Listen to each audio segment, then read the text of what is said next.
In 1939, nothing goes for the Allies in Europe. After Dunkirk disaster, France is no match for the striking forces of the Third Reich.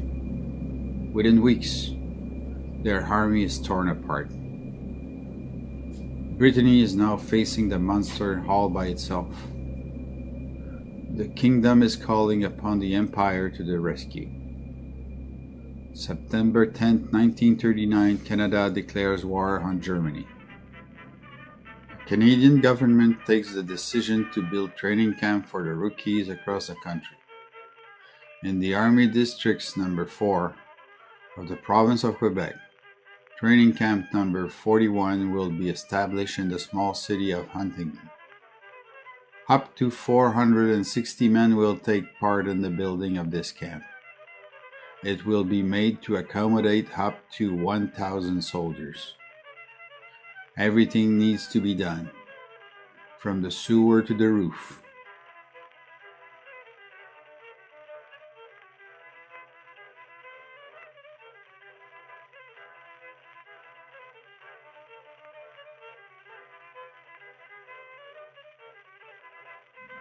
Even the water provision will have to be increased to supply the new demand.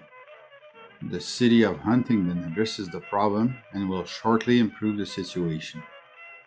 Huntingdon Regiment Holmes Lieutenant Colonel Brooke will be in command, assisted with 31 officers, 79 commissioned officers, and 105 men of enlisted grades. Here's Lieutenant Colonel Wyatt Johnson with Lieutenant Colonel C.C. Brooks, Major General Tremblay, and Brigadier Panet. They have to give the basic and raise the recruits to the level of soldiers. The boys are from everywhere in the province. There will also be a lot of hours sent overseas for combat.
Life is pretty plain at the training camp, except for Sundays. The trumpet rings the alarm every morning. 6 o'clock is breakfast time. Then the troops round up for inspection before they are dismissed to their proper duties.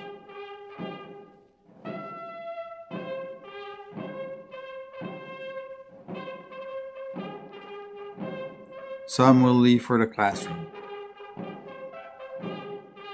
some for the shooting range, and others for the parade field. They will be back for dinner and again for supper.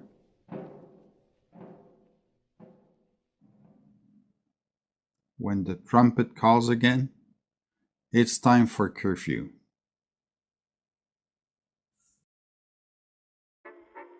One of the things that stayed in the memory of the people living in Huntingdon at the time is the effervescent ambience. The little town population just doubled overnight.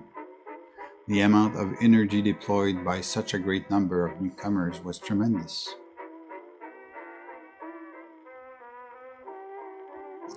New events were succeeding one another almost daily. Parades,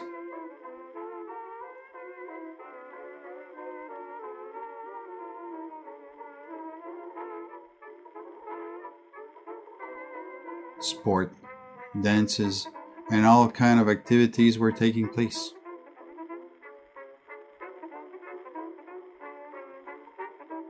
The population was welcome to take part of them, and especially the women's. Something had to be done to funnel this power stroke. The army was taking all the necessary measures to ensure the well-behaving of its men. A good reputation had to be preserved, and learning good manners was part of the basic training. Most of the time, everything would go smoothly, but little spark could happen. MPs were never far from the action, and vets were also put to contribution.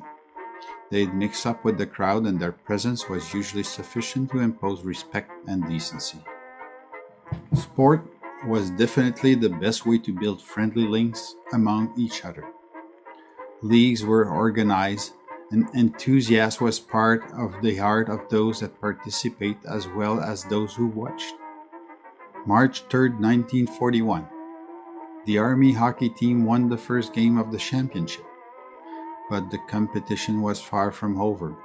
After 7 games of outstanding intensity, the Leech Textile took the victory in a third overtime period of the 7th game. The ambience was incredible. After the game, the players of both teams would celebrate together at the Sergeant Mess. March 18, 1941. The member of the 7th Recce Regiment spent the whole afternoon fighting the blaze that engulfed a house of the town. The house was a total loss. Touched by the fate of the poor family that was thrown to the street, the soldier, along with good citizens of Huntingdon, raised funds to help them recover. They organized a hockey game. The ticket sales profit would all go to the family. Folks were elbow to elbow to watch their favorite rival for the good cause. The Leech Textile team and the Army boys gave quite a performance.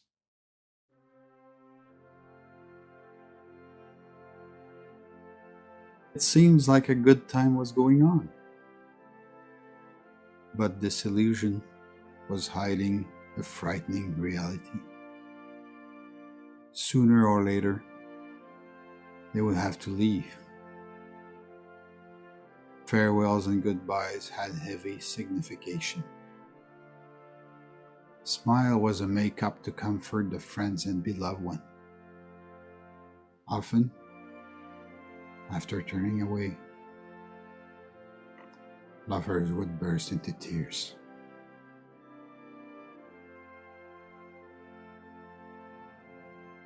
Ultimately, the victory would come.